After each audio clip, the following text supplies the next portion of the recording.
বিসমিল্লাহির রহমানির রহিম। সুপ্রিয় শিক্ষার্থীবৃন্দ, basic math and science education চ্যানেলের পক্ষ থেকে তোমাদের স্বাগতম। এখন আমি আলোচনা করব অষ্টম শ্রেণীর বিজ্ঞান বিষয় নিয়ে। প্রথম অধ্যায়ের এটা চতুর্থতম ক্লাস আমার। প্রথম অধ্যায় হলো প্রাণীজগতের শ্রেণীবিন্যাস। তো যদি প্রথম, দ্বিতীয় এবং তৃতীয় ক্লাসটি দেখতে চাও তাহলে এই ভিডিওর ডেসক্রিপশনে লিঙ্কটি দেওয়া থাকবে এবং পিন কমেন্টসেও লিঙ্কটি দেওয়া থাকবে। তো চলো শুরু করা যাক। 6 নম্বর পর্ব, আর্থপোডা, স্বভাব ও বাসস্থান। আর্থ শব্দের অর্থ হচ্ছে সন্ধি এবং পোডস শব্দের অর্থ হচ্ছে পা। তা এই দুইটি শব্দ মিলে সন্ধি এবং পা, এটি মিলে দাঁড়ালো কি? সন্ধিপদী। তো আর্থপোডা শব্দের অর্থটা হলো সন্ধিপদী। এই শব্দ দুটি থেকে এই পর্বের নামকরণ করা হয়েছে। আর্থ এবং পোডাস এই শব্দ থেকেই আর্থপোডা নামটা করা হয়েছে। এই পর্বটি প্রাণীজগতের সবচেয়ে বৃহত্তম পর্ব। এই যে এতগুলা পর্ব আছে, সব কয়টা পর্বের মধ্যে সবচেয়ে বৃহত্তম পর্ব হলো কি? আর্থপোডা। এরা পৃথিবীর সর্বত্র সকল পরিবেশে বসবাস করতে সক্ষম। এই পর্বের প্রাণীরা পৃথিবীর সকল পরিবেশে বসবাস করতে পারে। এদের বহু প্রজাতি অন্তঃপরজীবী ও বহিঃপরজীবী হিসেবে বসবাস করে। তো অন্তঃপরজীবী মানে হচ্ছে যেগুলো জীব দেহের ভিতরে বসবাস করে, আর বহিঃপরজীবী মানে হচ্ছে যেগুলো জীব দেহের বাহিরে বসবাস করে, যেমন উকুন। আর অন্তঃপরজীবী হইতেছে যে কৃমি আমাদের পেটের ভিতরে থাকে এগুলা। তো বহু প্রাণী স্থলে, স্বাদু পানিতে ও সমুদ্রে বসবাস করে। এ পর্বে অনেক প্রজাতির প্রাণী ডানার সাহায্যে উড়তে পারে। তো কি, এদের বহু প্রজাতি আছে যারা ডানার সাহায্যে উড়তে পারে। সাধারণ বৈশিষ্ট্য, আর্থপোডা পর্বের প্রাণীদের সাধারণ বৈশিষ্ট্য: দেহ মস্তক, বক্ষ, উদর এই তিনটি অঞ্চলে বিভক্ত ও সন্ধিযুক্ত উপাঙ্গ বিদ্যমান।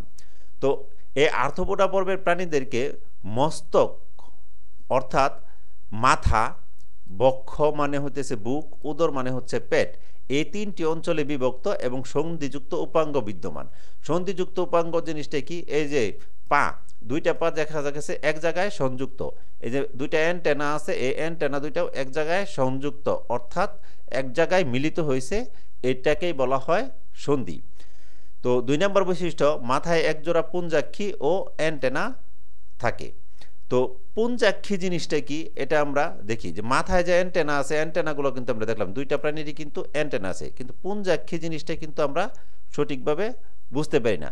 তো চলো দেখা যাক পুঞ্জাক্ষী জিনিসটা কি। পুঞ্জাক্ষী, পুঞ্জ বা পুঞ্জীভূত প্লাস অক্ষী। তাহলে পুঞ্জাক্ষীরে সন্ধিচ্ছেদগুলো হচ্ছে পুঞ্জ প্লাস অক্ষী বা পুঞ্জভূত প্লাস অক্ষী। নামের মধ্যে এর পরিচয়টা আছে। পুঞ্জাক্ষী হচ্ছে অসংখ্য সরল অক্ষীর সমন্বয়ে গঠিত একটি যৌগিক অক্ষী। তার মানে এখান থেকে আমরা বুঝলাম কি, অসংখ্য মানে অনেকগুলা অক্ষীর সমন্বয়ে গঠিত আরেকটা অক্ষী, যাকে যৌগিক অক্ষী বলা হয়। তাহলে পুঞ্জাক্ষী মানে হইতেছে যৌগিক অক্ষী অনেকগুলা সরল অক্ষীর সমন্বয়ে গঠিত। আর্থপোডা পর্বের প্রাণীর যেমন তেলাপোকা, ঘাসফড়িং, মাছি ইত্যাদি প্রাণীর চোখ হচ্ছে পুঞ্জাক্ষী। তাহলে আমরা দেখলাম কি, তেলাপোকা, ঘাসফড়িং, মাছি এই ধরনের যে প্রাণীগুলো আছে, এই প্রাণীগুলার চোখ হলো পুঞ্জাক্ষী, অর্থাৎ অনেকগুলো সরল চোখের সমন্বয়ে গঠিত। তো আর্থপোডা পর্বের প্রাণী কি? আরশোলা এবং প্রজাপতি। তো এই ধরনের প্রাণীদের দেহ কিন্তু নরম, কাইটিন সমৃদ্ধ শক্ত আবরণী দ্বারা আবৃত। তা আমরা নর্মালি এই প্রাণীগুলো দেখি, ধরলে দেখা যায় এগুলো কিন্তু নরম, এবং এদের দেহ কাইটিন সমৃদ্ধ শক্ত আবরণী দ্বারা আবৃত। এখন এখানে প্রশ্ন হলো, কাইটিনটা আসলে কি? তো কাইটিনটা আমরা একটু দেখে নেই। কাইটিন ও কিউটিন। তো কাইটিন হলো বহিত্বকের উপর এক ধরনের গ্লুকোজ পলিমার, যা অনেক প্রাণীর দেহে আবরণ হিসেবে থাকে। তো কি, কাইটিনটা কি? বহিত্বক অর্থাৎ বাহিরের দিকের ত্বকের উপর এক ধরনের গ্লুকোজের পলিমার, যা অনেক প্রাণীর দেহে আবরণ হিসেবে থাকে। তো আর দেহত্বকের উপর কিউটিন দ্বারা তৈরি যে অভেদ্য রাসায়নিক আবরণ থাকে তাকে কিউটিকল বলে। অভেদ্য মানে এটা ভেদ করে কোনো চলাচল করতে পারে না। এটি প্রাণী দেহকে শুষ্কতা থেকে রক্ষা করে। পরের বৈশিষ্ট্যটা কি? ম্যালপিজিয়ান নালিকা নামক রেচনাঙ্গ বিদ্যমান। ম্যালপিজিয়ান নালিকা নাম রেচনাঙ্গ হইল যে অঙ্গের মাধ্যমে জীব তার দেহ থেকে নাইট্রোজেন গঠিত বজ্র পদার্থ বের করে দেয়, সেটা হলো রেচনাঙ্গ। তো এই যে আর্থপোডা পর্বের প্রাণীদের রেচনাঙ্গের নাম হইতেছে ম্যালপিজিয়ান নালিকা। এখন এই ম্যালপিজিয়ান নালিকা কাকে বলে, এটা একটা গুরুত্বপূর্ণ প্রশ্ন কিন্তু। তো আমরা এই প্রশ্নের আনসারটা কিভাবে দিব? এইভাবে দেব যে আর্থ্রোপোডা পর্বের প্রাণীদের রেচন অঙ্গের নাম হলো ম্যালপিজিয়ান নালিকা। এখন এই ম্যালপিজিয়ান নালিকা কি? ম্যালপিজিয়ান নালিকা হলো কিডনিতে পাওয়া সরু নালিকা যা রক্ত থেকে বজ্র পদার্থ অপসারণ করে। এই নালিকাগুলি কিডনির নেফ্রনগুলির অংশ যা রেচনের প্রধান কাজগুলি সম্পাদন করে। এখন এখান থেকে আমরা বুঝতে পারলাম, আমি আগে আলোচনা করছি, তাহলে এখান থেকে বুঝতে পারলাম যে আসলে নেফ্রন জিনিসটাই কি আমরা জানি, মানে কিডনি অর্থাৎ বৃক্কের একক হলো নেফ্রন। এই পর্বের প্রাণীদের সবশেষ বৈশিষ্ট্যটা হলো দেহে রক্তপূর্ণ গহ্বর হিমোসিল নামে পরিচিত, অর্থাৎ এদের দেহে রক্তপূর্ণ গহ্বর থাকে। গহ্বর মানে হলো গর্ত। তো এই রক্তপূর্ণ যে গহ্বরগুলা থাকে এই গহ্বরগুলা হিমোসিল নামে পরিচিত। তো এখন এই হিমোসিল জিনিসটা বেসিক্যালি কি সে বিষয়টা, এখানে দুইটা বিষয় আমি আলোচনা করছি, সিলোম ও হিমোসিল। এই দুইটা একটা আরেকটার কাছাকাছি, তো এই জন্য একসাথে আলোচনা করা হলো যে প্রাণীর দেহপ্রাচীর ও পৌষ্টিকনালীর মধ্যবর্তী সিলোমিক তরলপূর্ণ গহ্বরকে বলা হয় সিলোম। তাহলে প্রাণীর দেহপ্রাচীর ও পৌষ্টিকনালীর মধ্যবর্তী সিলোমিক তরলপূর্ণ এই জিনিসটা আমাদের এই যে তরলপূর্ণ গহ্বরকে সিলোম বলা হয়। এই তরলপূর্ণ এই শব্দটা এখানে সিলোমের ক্ষেত্রে আমাদের খেয়াল রাখতে হবে। অন্যদিকে দেহপ্রাচীর ও পৌষ্টিকনালীর মধ্যবর্তী রক্তপূর্ণ গহ্বরকে বলা হয় হিমোসিল। তাহলে আশা করি বুঝতে পারছি যে তরলপূর্ণ গহ্বরটাই হলো সিলোম আর রক্তপূর্ণ গহ্বরটা হলো হিমোসিল। তো এ পর্বের প্রাণীর উদাহরণ হলো প্রজাপতি, চিংড়ি, আরশোলা, কাঁকড়া। এরপর আসা যাক 7 নম্বর পর্বে, মলাস্কা। স্বভাব ও বাসস্থান। মলাস্কাস শব্দ থেকে এই পর্বের নামকরণ, যার অর্থ হলো নরম। তাই মলাস্কাস শব্দের অর্থ কি? নরম। তো এটি প্রাণীজগতের দ্বিতীয় বৃহত্তম পর্ব। আর্থ্রোপোডা ছিল প্রাণীজগতের সব থেকে বড় পর্ব এবং দ্বিতীয় বৃহত্তম পর্ব হলো কি? মলাস্কা। এই পর্বের প্রাণীদের গঠন, বাসস্থান, স্বভাব বৈচিত্র্যপূর্ণ। এরা পৃথিবীর প্রায় সকল পরিবেশে বসবাস করে। প্রায় সবাই সামুদ্রিক এবং সাগরের বিভিন্ন স্তরে বসবাস করে। তাই এই পর্বের প্রাণীরা সবাই সমুদ্রে বসবাস করে এবং সাগরের বিভিন্ন স্তরে বসবাস করে, মানে অল্প পানিতেও থাকতে পারে, অনেক গভীরেও এরা থাকতে পারে। কিছু কিছু প্রজাতি পাহাড়ি অঞ্চলে, বনে জঙ্গলে ও স্বাদু পানিতে বাস করে। আমরা কিন্তু এই যে শামুক, ঝিনুক এগুলো কিন্তু স্বাদু পানিতে পাই, বনে জঙ্গলেও কিন্তু এই শামুক ঝিনুকগুলা অনেক সময় পাওয়া যায়। এই জন্য এখানে বলা হয়েছে তারা বনে জঙ্গলে এবং স্বাদু পানিতে বসবাস করে। সাধারণ বৈশিষ্ট্য। মলাস্কা পর্বের প্রাণীদের সাধারণ বৈশিষ্ট্য: দেহ নরম।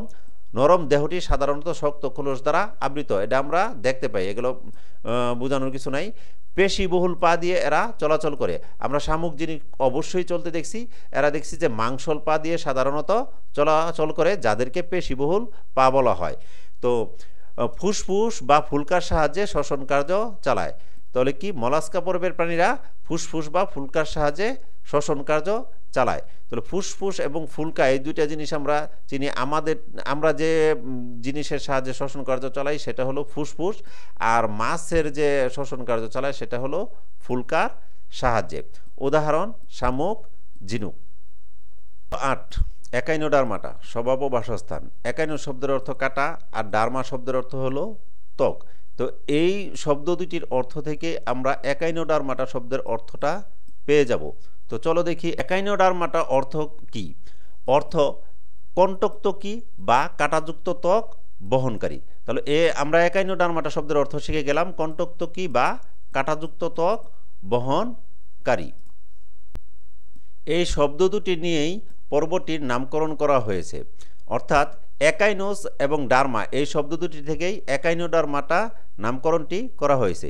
এই পর্বের সকল প্রাণী সামুদ্রিক। একাইনোডার্মাটা সকল প্রাণী কি করে? সমুদ্রে বসবাস করে। পৃথিবীর সকল মহাসাগরে এবং সকল গভীরতায় এদের বসবাস করতে দেখা যায়, অর্থাৎ মহাসাগরের সকল গভীরতায়, অনেক বেশি গভীরে এবং অল্প গভীরেও তারা বসবাস করে। এদের স্থলে বা মিঠা পানিতে পাওয়া যায় না, এদেরকে মিঠা পানিতে পাওয়া যায় না কোনো প্রাণী, মানে একাইনোডার্মাটা পর্বের কোনো প্রাণীকেই মিঠা পানিতে পাওয়া যায় না। এরা অধিকাংশই মুক্তজীবী, অর্থাৎ মুক্তভাবে এরা চলাচল করে। সাধারণ বৈশিষ্ট্য: দেহত্বক কি? কাঁটাযুক্ত, 1 নম্বর বৈশিষ্ট্য। 2 নম্বর বৈশিষ্ট্য, দেহ 5টি সমানভাবে বিভক্ত, অর্থাৎ পঞ্চ অরীয় প্রতিসম। এখন এই অরীয় প্রতিসম জিনিসটা কি সে বিষয় নিয়ে আমি আলোচনা করব। পানি সংবহন তন্ত্র থাকে 3 নম্বর বৈশিষ্ট্যে, এবং নালীপদের সাহায্যে এরা চলাচল করে। নালীপদটাও কি সেই বিষয়টা আমরা একটু দেখে নেব। পূর্ণাঙ্গ প্রাণীতে অক্ষীয় এবং পৃষ্ঠদেশ নির্ণয় করা যায়, কিন্তু মাথা চিহ্নিত করা যায় না। কি? পূর্ণাঙ্গ প্রাণীতে অক্ষীয় ও পৃষ্ঠদেশ নির্ণয় করা যায়, কিন্তু মাথা চিহ্নিত করা যায় না। তো উদাহরণ, তারা মাছ, সমুদ্র শসা। তো এখানে তারা মাছের চিত্রটা আছে।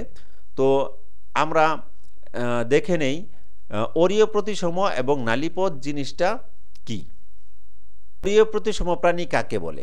কোনো প্রাণীর দেহকে যদি কেন্দ্রীয় লম্ব অক্ষ বরাবর কেটে সদৃশ 2-এর বেশি সংখ্যক অংশে ভাগ করা যায়, তখন তাদেরকে অরীয় প্রতিসম প্রাণী বলে। অর্থাৎ কেন্দ্রীয় অক্ষ বরাবর তাদেরকে কেটে যদি সমান ভাগে ভাগ করা যায় 2-এর অধিক, তাহলে সেই সকল প্রাণীকে অরীয় প্রতিসম প্রাণী বলা হয়। এবং তারা মাছকে পঞ্চ অরীয় প্রতিসম প্রাণী বলা হয় কেন? তারা মাছের এরকম 5টা অংশ আছে।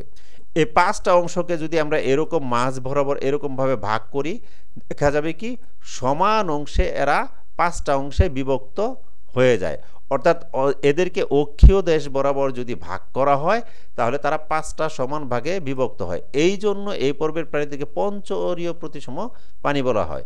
অরীয় প্রতিসম প্রাণীর উদাহরণ হলো তারা মাছ, হাইড্রা। পরে হলো নালীপদ কি? এটি কি কাজে সাহায্য করে? তো তারা মাছ জাতীয় কণ্টকতক প্রাণীদের বাহুর ভিতরের দিকে নরম আঙুলের মতো ফাঁপা উপাঙ্গ থাকে, একেই নালীপদ বলা হয় বা টিউব ফিট বলে।